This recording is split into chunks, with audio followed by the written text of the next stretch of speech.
Avenue in Washington, immortalized in granite are these words of Abraham Lincoln's.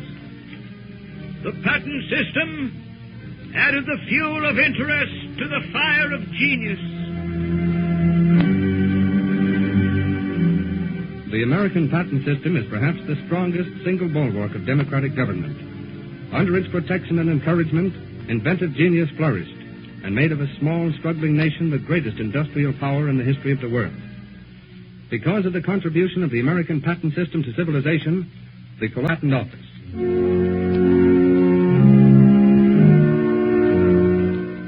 Let us turn back the pages of history to Venice in 1594. In the hall of the Doge, a young man fingers a petition nervously while a group of nobles stare.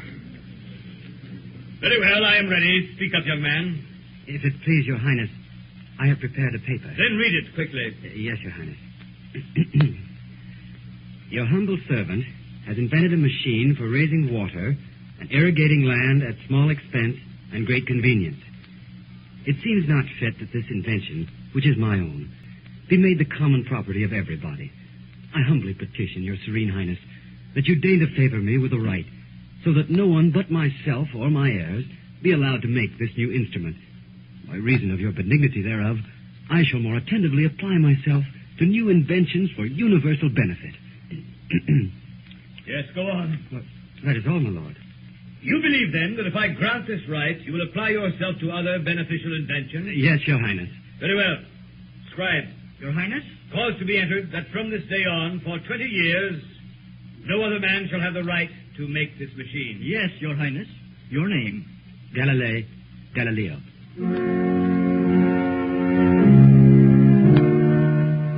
On the fruits of Galileo's promise, I shall more attentively apply myself to new inventions for universal benefit. the world has long been aware.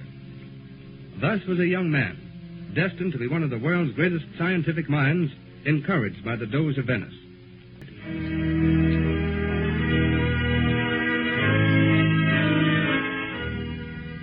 The backbreaking... Mr. Bell, if Mrs. Hewitt hears this, we'll be thrown out, apparatus and all. We'd better go to bed and start again early tomorrow.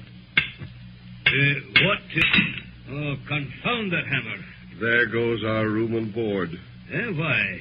Mrs. Hewitt has complained 3 times this week about the noise. There, she's coming up the stairs now. Well, I'll run into the front room, hook up that old battery, and make the adjustments. I'll fix the transmitter in there. We can make a test after you get rid of her. After I... Come in. Ah, good evening, Mrs. Hewitt. Please hold this wire. I've got to tighten the connection. Oh, all right. But why can't your friend hold it? Well, Mr. Bell's in the front room making the connection. Oh, the wire's alive. It bit me. Oh, I'm sorry. I wonder Mr. why... Watson, come here. I want you. Why, that's Mr. Bell's voice. I thought he was in the front room. Listen. Mr. Watson, come here. Talk to Mrs. Franklin Harris on board the Aquitania. They're about 1,200 miles at sea now. The Aquitania. One moment, please.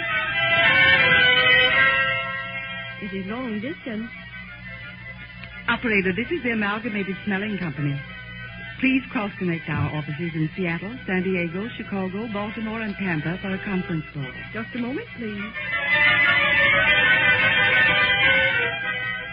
So the few feet of wire which carried the first words of Alexander Graham Bell accidentally, after he had spilled some acid and called for his assistant, spread into a network of 150 million miles of lines over 5 continents. But if the first words carried over a line were strange, stranger words still signalized another historic milestone in American invention less than a year later. Are you ready? Yes, sir. But what will you say? I hadn't thought of that. Let me see. I've got it. Mary had a little lamb. Its fleece was white as snow. And everywhere that Mary went, the lamb was sure to go. Its fleece was white as snow. And everywhere that Mary went...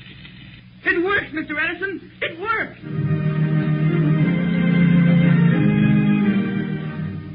Thus, with the words of a nursery rhyme, man's voice was first captured and imprisoned on a sheet of tin foil.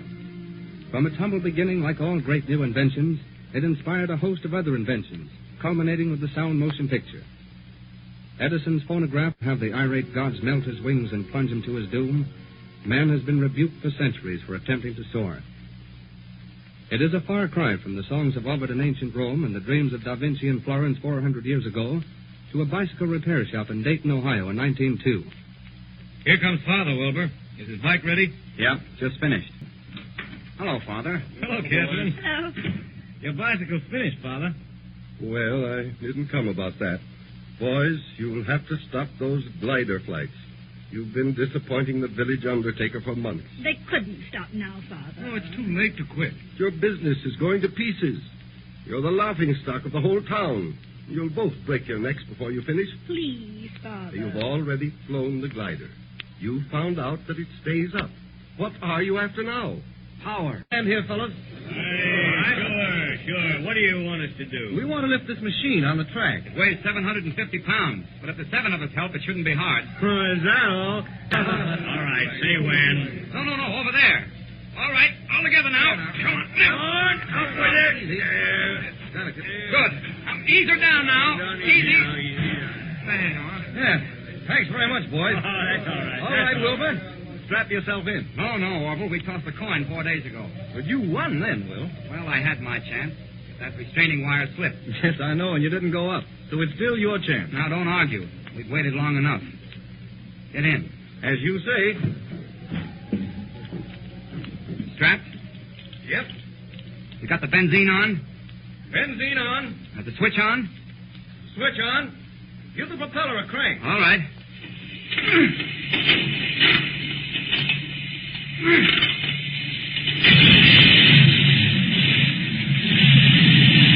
Gotta warm up a bit, Orville. All right. Mr. Wright, I'd like to have a word with you. I'm Haynes at the press. Yeah, sure, Mr. Haynes. Would you mind stepping over here? We'll never hear each other. Not at all. Now, what can I do for you? Well, Mr. Wright, I want to be fair about all this in my paper, but you fellas don't really think that that'll lift off the ground, do you? Well, can't really say, Mr. Haynes. We think it will, but you'll be able to tell in a minute. But I think that... All right, Orville, coming. Sorry, Mr. Haynes. I got to see my brother. Well, do you think they'll make it, Haynes? Well, I think they're darn fools. What do you think? I can't say. Gosh almighty, they deserve to. After all that work. Good luck. Why, even if it stayed up longer. But the damn thing's too dangerous for any good. Besides, it couldn't go more than a few miles. The new auto's dangerous enough for that. No, I don't think it's found. Slowly, gracefully, the 25-ton multi-motor bird skids along the waters of San Francisco Bay, dips under the new bridge, rises to the infinite blue, points its proud China to Macklin, First Assistant Commissioner of the United States Patent Office, who will tell you something of the future of the patent system. The number of our airports will, of course, greatly increase. Automobile transportation, as we know it today, has many problems which must be solved. Driving to the hotel or theater, one will step out of his car and it will drop from sight to be returned to the owner promptly on call. We're all looking forward to the advent of television. Developments in the photoelectric cell and other electrical marvels are bringing practical use of television nearer every day. Soon television will take us to the scene of action of news events of peace or war, accident or parade. We may watch distant football games now where we only listen. In the realms of science, we may expect many surprises. For instance, in the near future, we will also be able to see in the dark. With all these things, there must follow the development of